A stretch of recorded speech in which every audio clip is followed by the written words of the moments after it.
सुप्रभात बच्चों, कैसे हैं आप सब लोग। आशा करती हूँ आप लोग बहुत अच्छे होंगे।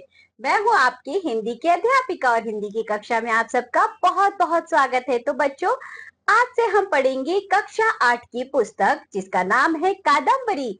तो बच्चों, हम कादम्बरी कक्षा 7 तक पढ़ चुके, आज हम पढ़ेंगे कक्षा 8 की। सबसे पहले बच्चों, पुस्तक को शुरू करने में सबसे पहला जो हमारा पाठ है वह है प्रभु ऐसा वर दो, ओ गॉड गिव सच ए बून।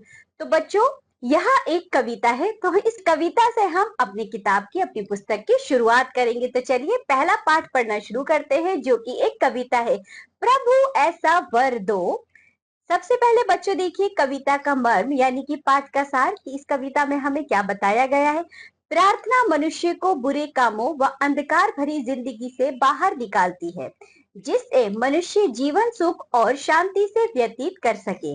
प्रस्तुत कविता द्वारा बच्चे इन्हीं दुर्भावनाओं से बचने के लिए प्रार्थना करते हैं। यहाँ देखो बच्चों, ये आपको एक चित्र दिखाया गया है ना, जिसमें सभी बच्चे मिलकर प्रार्थना कर रहे हैं। तो बच्चों यहाँ पर जरा देखो तो जो प्रार्थना करने के तरीके हैं वह सबके अलग अलग है। प्रभु से यानी कि ईश्वर से, अल्लाह से हम सब मिलकर चलिए इस प्यारी सी कविता को पढ़ते हैं और प्रार्थना करते हैं। हम असत्य से बचे, सत्य पर चले, प्रभु ऐसा वर दो, अंधकार से हमें उबारो, ज्योतिर्मय मानस कर दो। तो बच्चों इसका क्या अर्थ है, हम असत्य से बचे यानी कि हम झूठ नहीं बोले, हम सत्य पर चले यानी कि हम सदा सत्य बोलते रहे। प्रभु ऐसा वर दो यानी कि प्रभु हमें आप ऐसा वरदान दे दो कि हम असत्य से बचे यानी कि झूठ से बचे और हम सदा सच बोलते रहे। अंधकार से हमें उभारो यानी कि अंधेरे से हमें बाहर निकालो, जो अज्ञान रूपी अंधकार बच्चों छाया हुआ है उससे हमें बाहर निकालो। ज्योतिर्मय मानस कर दो यानी कि चारों तरफ बच्चों हमारा जो मन मस्तिष्क है उसमें प्रकाश की ज्योति आप भर दो। ऐसा हम वरदान मांग रहे हैं प्रभु से। विजय मृत्यु पर प्राप्त हमें दो, देव अमरता का दो वरदान। तो बच्चों यहाँ बताया गया सत्य मार्ग पर चलकर पाए अमर ज्योति का नया विहान। विजय मृत्यु पर हम प्राप्त हमें दो यानी कि बच्चों मृत्यु पर हमें हमारी जीत प्राप्त हो, ऐसा हमें वरदान दो। देव अमरता का दो वरदान, जो देव अमर होते हैं ना, जिस तरीके से बच्चों देव अमर है ऐसा ही हमें भी आप वरदान दो। सत्य मार्ग पर चलकर पाए, लेकिन ये नहीं कि हम इसके लिए कुछ झूठ बोले या कुछ गलत काम करें, नहीं, सत्य मार्ग पर चलकर हम ये सब पाए। अमर ज्योति का नया ज्ञान यानी कि जो कभी नहीं मरती है, ऐसी ज्ञान की ज्योति का हमें प्रकाश दो, ऐसा नया हमारे जीवन में सवेरा ला दो। शांति और सुख मिले सभी को, सबका जीवन मंगलमय हो, नहीं दुखी कोई भी जन हो, नहीं किसी को कोई भय हो। तो बच्चों प्रार्थना कर रहे हैं हम प्रभु से, शांति और सुख मिले सभी को। तो बच्चों सभी अपना जीवन शांति और सुख से व्यतीत कर सके, जीवन सबका कल्याणकारी हो यानी कि सबका जीवन मंगलमय हो।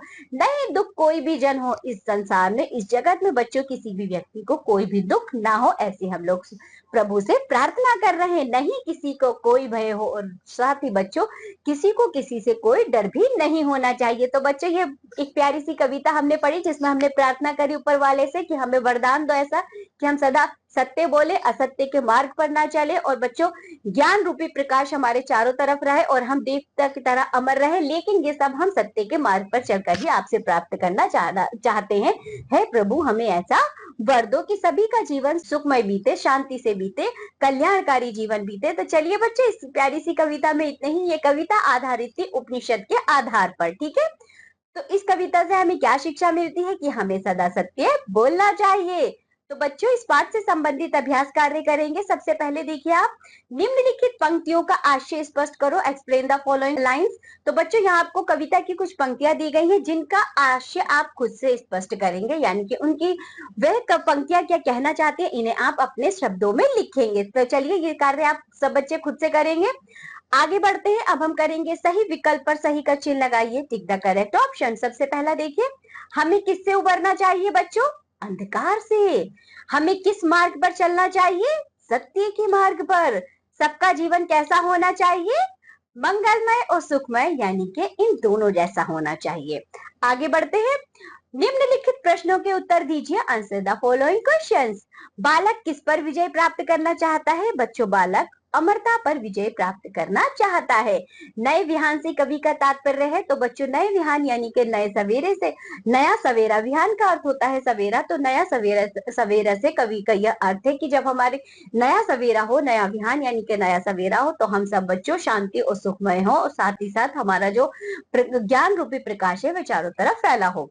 नीचे देखो, सर्वे सुखीना की भावना किन पंक्तियों में है उन्हें लिखिए। तो बच्चों सर्वे सुखीना का क्या अर्थ है, यानी कि सभी का जीवन सुखमय बीते। सर्वे यानी कि सभी इसमें शामिल है बच्चों। प्रत्येक व्यक्ति अपने लिए स्वतंत्रता पूर्वक प्रार्थना नहीं कर रहा है, सभी के लिए हम लोग प्रार्थना कर रहे हैं, पूरे जग के लिए हम इस कविता में प्रार्थना कर रहे हैं। तो सर्वे सुखीना की भावना बच्चों अंतिम पंक्तियों में है, जिन्हें आप खुद से यहाँ पर लिखेंगे। ठीक है, तो चलिए आगे बढ़ते हैं।